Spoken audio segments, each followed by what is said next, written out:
Welcome to the Deep Dive, the place where we sift through the sources to get to the substance. Glad to be here. Today, we are opening up a topic that sits right at the very core of Reformed theology. Yeah. We're talking about John Calvin's monumental work on the Book of Psalms. That's right. And this isn't just, an academic look at some biblical poetry or history. Not at all. Right. We are diving into the intellectual and really the biographical roots of Calvin's highly regarded commentary on the Psalms. And the sources we have for this are just fantastic. They are. We have notes, introductory materials, things that really reveal how this foundational figure approached this collection of songs. He gets into the principles he used, the interpretive rules. And so importantly, the critical context for his writing life, which we'll see shaped everything. Our mission for this deep dive is, well, it's pretty specific. We want to get a comprehensive view of this. Mm-hmm. We're focusing on why Calvin saw this book, not just as, beautiful, divinely inspired literature, but as something intensely practical. Something intimate. Yes, exactly. A comprehensive theological guide, and this is the key part, a spiritual mirror. Right. We'll be looking at the rules of interpretation he laid down and the specific life experiences that really shaped his commentary. Okay, let's unpack this. Let's do it. So to start, the Psalms have always held this incredibly elevated position within Christian tradition. Oh, for sure. It's not just a book of great songs, it's seen as essential theology. Yeah. And our source material gives us these just striking historical claims from early theological giants. It does. It really demonstrates the standing of this book. They saw it as containing, in essence, the entire scope of Revelation. The entire scope. Yeah, the consensus across these major historical figures, it shows a deep awareness that the Psalms function as this uniquely condensed version of the whole scriptural narrative. So it's not just a piece of the story. It's the whole story in miniature. That's how they saw it. It provides everything one needs for salvation, for knowledge of God, and for piety. Can you lay out some of those specific claims for us? Because they're really powerful. They certainly are. I mean, you see figures like Athanasius, The great champion of Nicene orthodoxy. the very same. He calls the Psalms an epitome of the whole scriptures. An epitome, not just a part, but a perfect, condensed representation. Exactly. And then you have Basil, one of the Cappadocian fathers, who takes it even further. He styles it a compendium of all theology. A compendium, so like a pocket-sized doctrine manual. That's a great way to put it, yes. And then, of course, the most recognizable claim, I think, comes from the Reformation itself, with Martin Luther. Mm-hmm. He famously described the Book of Psalms as, and I'm quoting here, a little Bible. Right, and also the summary of the Old Testament. To be called a little Bible is, that's the highest compliment you can give. It just suggests completeness. And that grand view is, you find, wholly justified when you actually look at the astonishingly varied content that's compressed within these 150 songs. It's a huge range. It's enormous.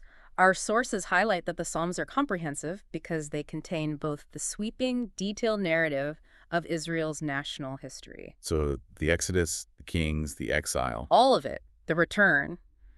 But it also has the intimate records of individual experience. That's the key distinction, isn't it? The macro and the micro. It's the entire biblical plot, written large, spanning millennia, and at the same time, it's written small, detailing one man's internal struggle. So we get the political and historical context of God's covenant people, but we also get the personal, spiritual development of the individual saint. Exactly. What does that massive scope do for its theological standing? Well, the theological scope is just massive because it touches on all the key subjects of doctrine. Okay. The Psalms contain these crystal clear disclosures of God's greatness, his infinite majesty, his perfections. So the attributes of God. Yes. And it covers his minute providential government of the world and specifically his special care for his chosen people. The content covers the varied exercises of the regenerated soul. The regenerated soul. What does that mean in this context? It means it shows the life experience of someone who struggles with doubt, with sin, with affliction, but who perseveres through grace. So it's essentially systematic theology in poetic form. It's covering attributes, providence, anthropology, salvation. It is, and it moves beyond just the past and the present. It goes right into the future, incorporating this essential prophetic element. Right, the Messiah. The Psalms are identified as a primary source of predictions concerning the Messiah. They're seen to meticulously unfold his humiliation, his sufferings, his death, and his resurrection. And it doesn't stop there. No, it goes further. They speak clearly of his ascension and his final authority as universal king. It is truly astonishing. I mean, the life, the suffering, the victory, and the future rule of Christ are all laid out right there in this ancient Hebrew poetry long before he arrived on earth. It really confirms the deep unity of Scripture. Absolutely. And it even extends beyond the Messiah's immediate work. The Psalms also unfold the final judgment. How so? They show the gathering of the righteous and the eternal exclusion of the wicked. So when you synthesize all of that content, the history, the personal devotion, the prophecy, doctrine, eschatology, it becomes so clear why those historical giants saw as a summary of the entire Old Testament. And a powerful anticipation of the new. Precisely. Now, I am glad our sources also mentioned the literary aspect, because the Psalms are, objectively, they are great literature. No question. They're described as a divinely inspired poetical composition, possessing magnificence and sublimity.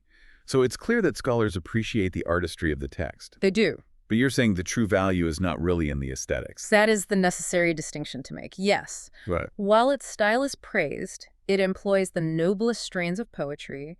The sources uniformly stress that the genuine utility, the real use, lies wholly in its spiritual instruction. Okay. And its effect on the human heart. It doesn't minister to any corrupt passion. It doesn't foster some superficial, fictitious virtue. Its sole intention is to refine, to elevate, and to direct the spiritual nature of man. So it functions as a complete and exhaustive guidebook for true spiritual practice. It's a text that demands to be interacted with, not just admired from a distance. Interaction is the key word. Yes. It's a book that asks you to bring your messy self to the divine revelation. And that concept of utility, of use, it brings us directly to John Calvin's distinctive and justly famous framing of the Psalms. Yes. He didn't call it merely a spiritual songbook or a manual for devotion. He chose the title, An Anatomy of All the Parts of the Soul. It's so striking. It is. And here is where Calvin broke sharply with the prevailing understanding of his time. This title is so specific, isn't it? It's almost clinical. When he calls it an anatomy, he's invoking the medical practice of dissection. Right, of laying a body open. The careful, deliberate process of laying open a body to reveal the structures hidden within. The Psalms, therefore, operate as a spiritual diagnostic tool, a mirror that perfectly reflects every possible human experience and emotion. That must have been a revolutionary concept for his contemporaries, people who often viewed piety in terms of prescribed ritual or some kind of heroic moral perfection. It was. And Calvin is saying the book is defined by its emotional honesty. He is. He asserts it very clearly. He says, there is not an emotion of which anyone can be conscious that is not here represented as in a mirror. Think about that claim. Every human emotion, every agitation of the inner life is present.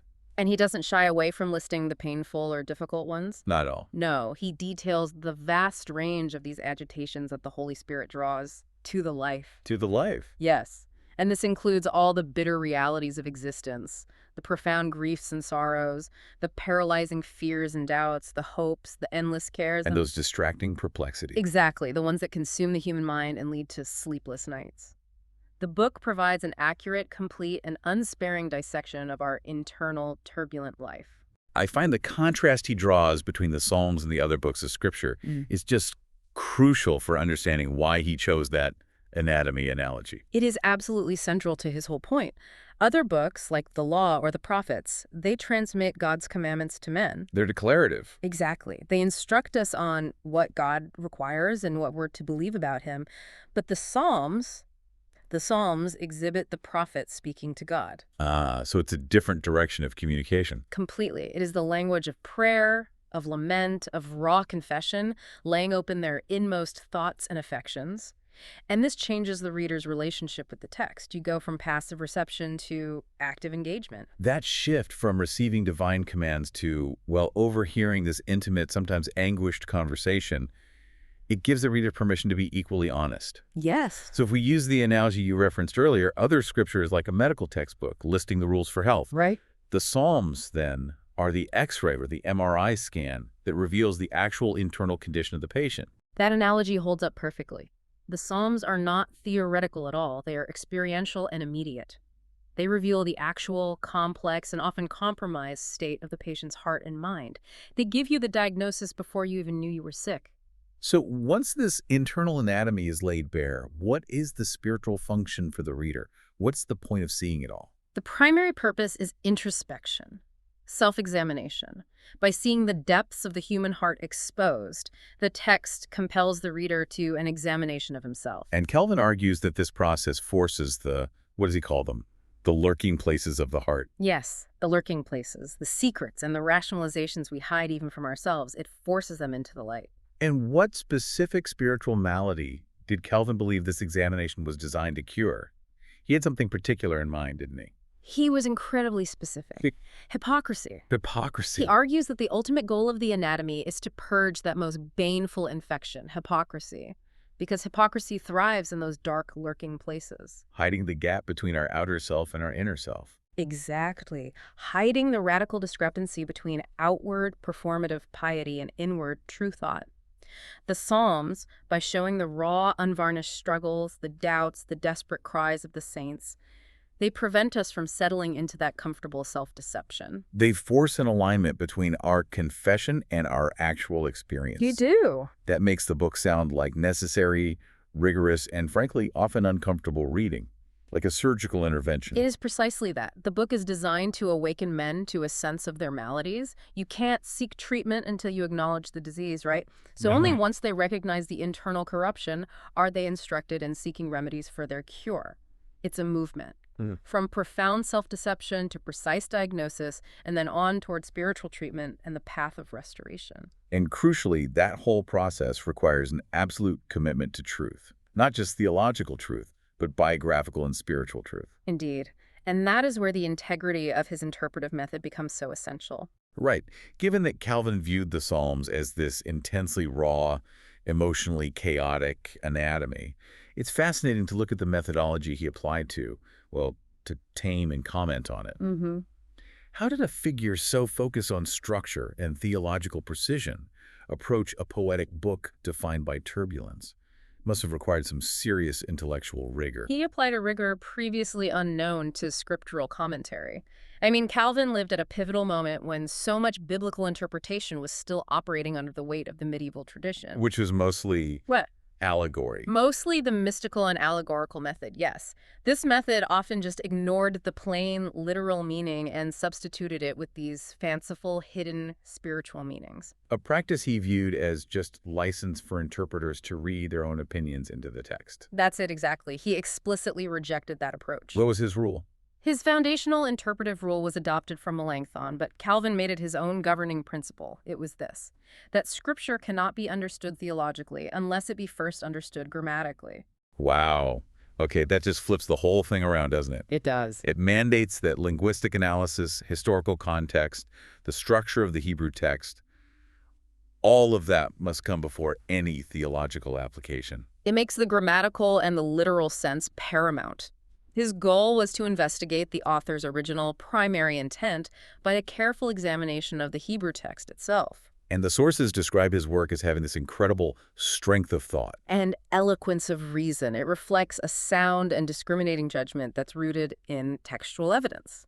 And that judgment, the sources tell us, was profoundly shaped by his early education, which, surprisingly, was not theological at all. That is the essential biographical detail that explains his analytical style. It's so important. Tell us about it. Calvin's father had originally intended for him to study theology when he was younger, but he later changed his mind. Why? He observed that the legal profession commonly led its practitioners to wealth and security, which was, highly appealing during that turbulent era. So he saw a more practical, profitable career path. Exactly. Consequently, Calvin was withdrawn from philosophical studies and put to the study of law. And he applied himself faithfully and thoroughly out of obedience to his father. So he brought the discipline of the courtroom into the study of the Bible. He became a kind of textual investigator. That's the perfect way to put it. That intensive legal training contributed directly to his interpretive style, which the sources describe as fair and logical. He's looking for evidence. He's approaching the sacred text like a forensic investigator, seeking primary evidence and prioritizing the letter of the law over conjecture or tradition. But instead of using those skills to acquire financial gain, as his father had hoped, he used them to unearth the precise, demonstrable spiritual treasures in the text. this methodological rigor led him to make some truly surprising choices. especially regarding traditional proof texts.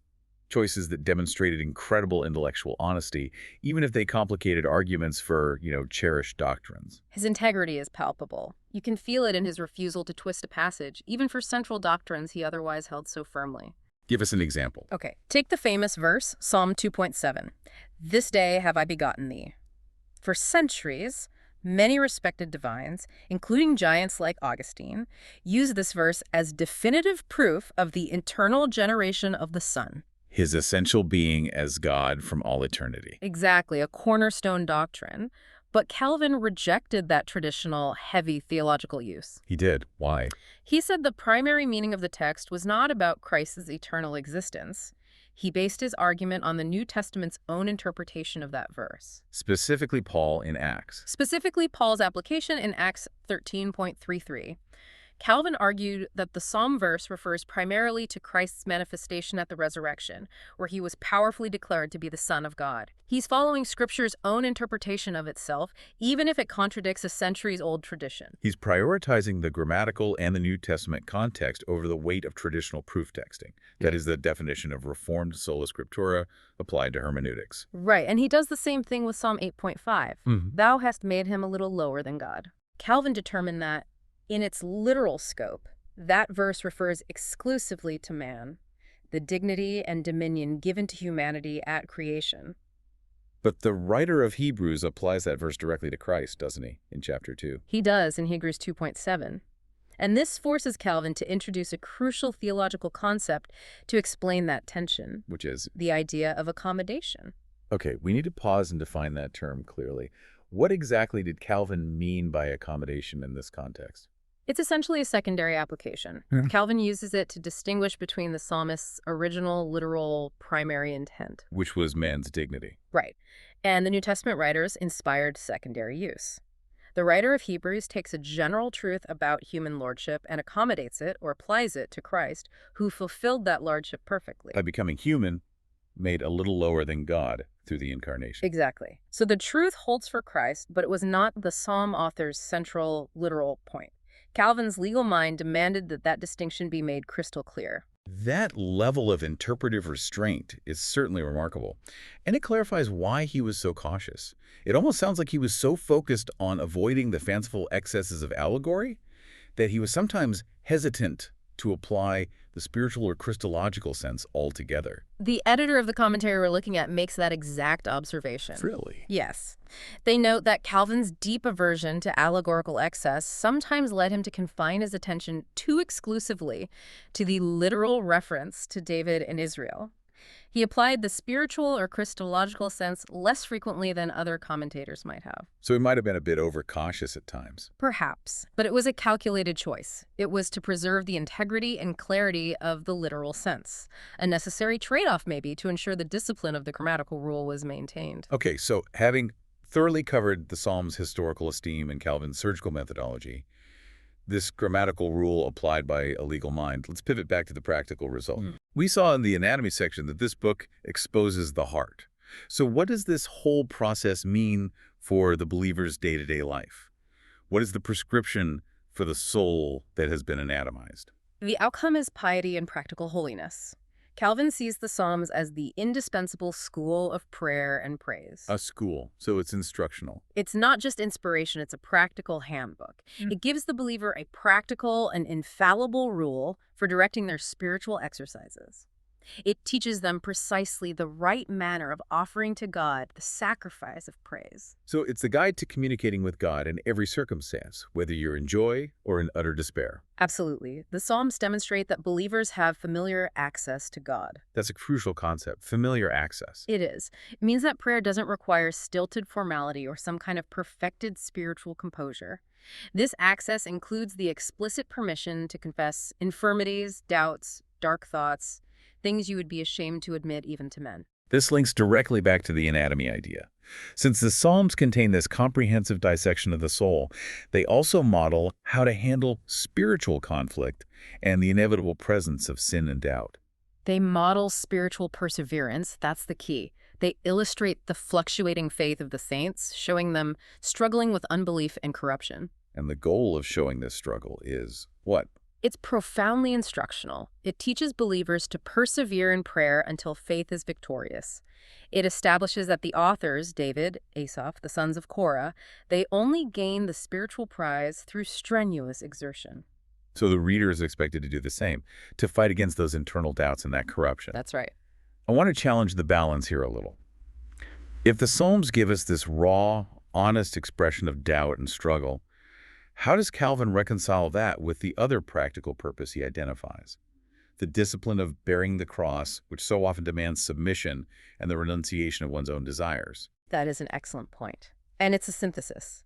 The initial raw expression of the heart, the anatomy, is necessary, but it's not the destination. Okay. The Psalms then train the believer in the active discipline that leads to spiritual maturity.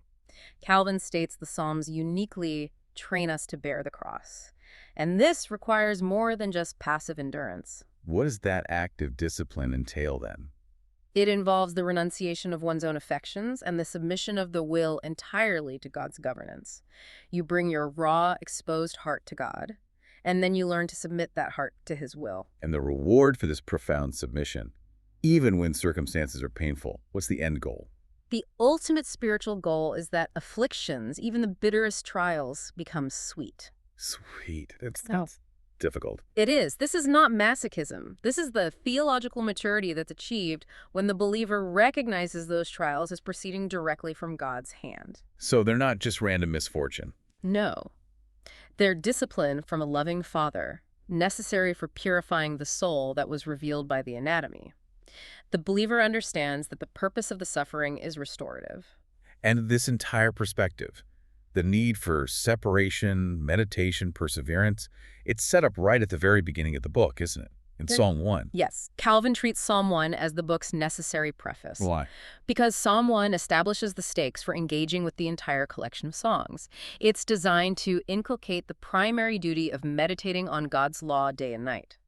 The psalmist's purpose is to convince the reader that true blessedness, the only kind of lasting happiness, is found only in the study of divine truth. So separation from the world has to come immediately before this sustained meditation on the law. It must. The psalmist warns the faithful to actively withdraw and separate themselves from the society of the ungodly. And the reason for that is intensely practical. It relates directly to the internal condition. It's to avoid being insensibly deceived by the corruption that surrounds them. Without that active separation, the effort to meditate on the law is just undermined by constant worldly influence and distraction. Which leads you right back toward hypocrisy. Inevitably. And Psalm 1 provides that vivid, memorable contrast that defines spiritual reality against temporary earthly appearances. It's a contrast between stability and emptiness.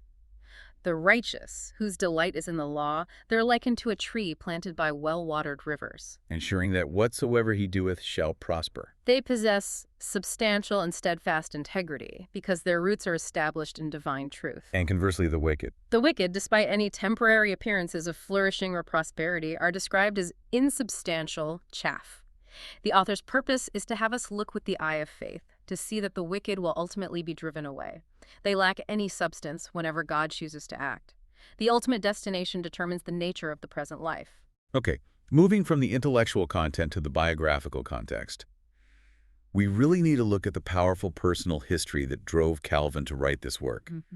And later, the complex challenges involved in getting it into the hands of English readers. The story of Calvin's call to public ministry is just incredibly dramatic. It really is. Especially given his natural disposition. It is the defining story of his life. Calvin describes himself quite openly as naturally unpolished and bashful. He was seeking the shade and retirement to pursue quiet, secluded, private study. He just wanted to be a scholar. That's all he wanted. He had intended to pass quickly through Geneva, stay only a single night while traveling to Strasbourg, desperate for the life of a quiet academic. He was seeking a comfortable, studious retirement, like that tree planted by quiet waters. Yeah. But his plans were violently derailed by the reformer William Farel. Yes. Farel, who was just burning with an extraordinary zeal to advance the gospel in Geneva, he cornered Calvin. And he saw his intellectual gifts as essential for the Reformation there. He did.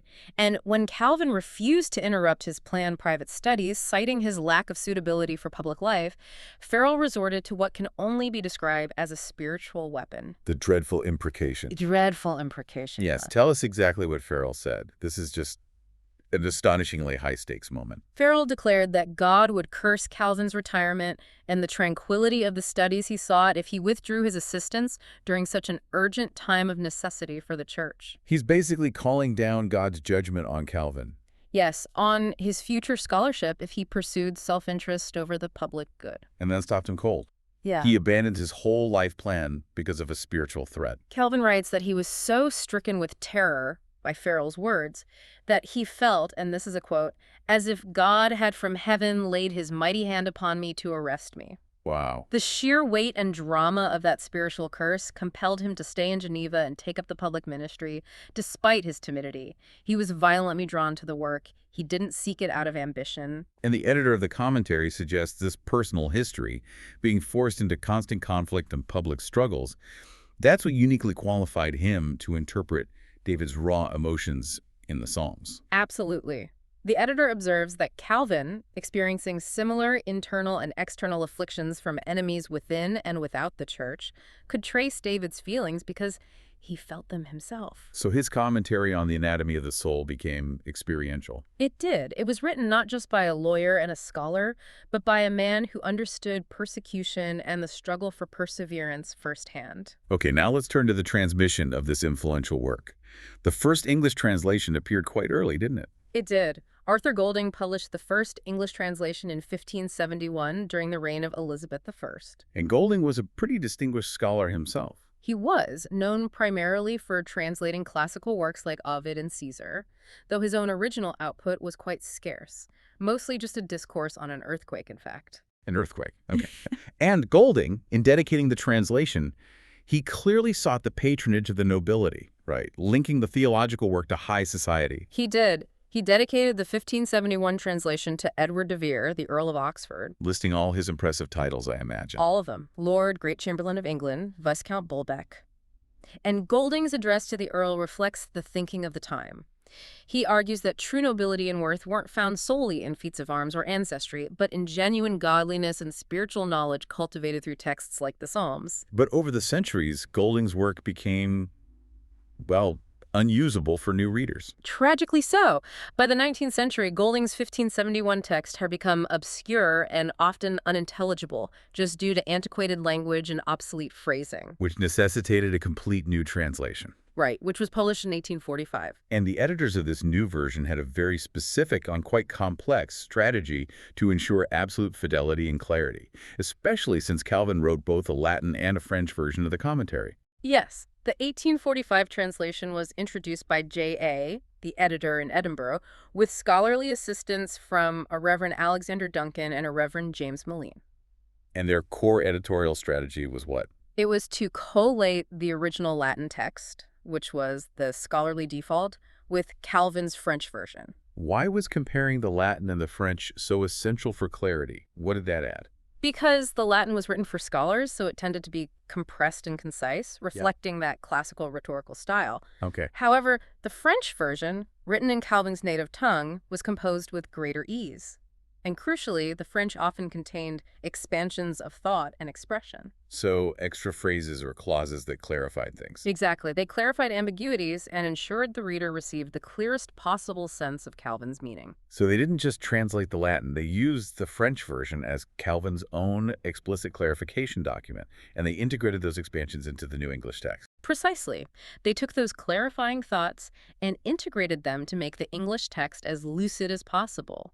They wanted to ensure that Calvin's detailed philological arguments and his theological conclusions were not lost in translation or, linguistic conciseness. And the editorial work went even further than that, didn't it?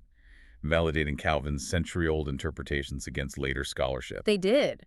The editor added extensive footnotes, and not just to clarify Calvin's sometimes brief philological remarks or explain Eastern customs alluded to in the Psalms. What else did they do? They dedicated significant space to validating Calvin's interpretations against the arguments of modern critics and the extensive philological research of their day. And that detail is critical for us. It is. It demonstrated that Calvin's grammatical rigor and his analytical acumen, shaped by that legal training, had not been superseded by nearly 300 years of subsequent scholarship. His work really stood the test of time. So to kind of bring this all together. Okay, to synthesize this deep dive, The Psalms were historically revered as an epitome of theology, right? Mm. Containing the entire sweep of Scripture in miniature. Right. But Calvin's singular and lasting contribution was framing it not as a static lecture, but as an experiential, dynamic, spiritual laboratory.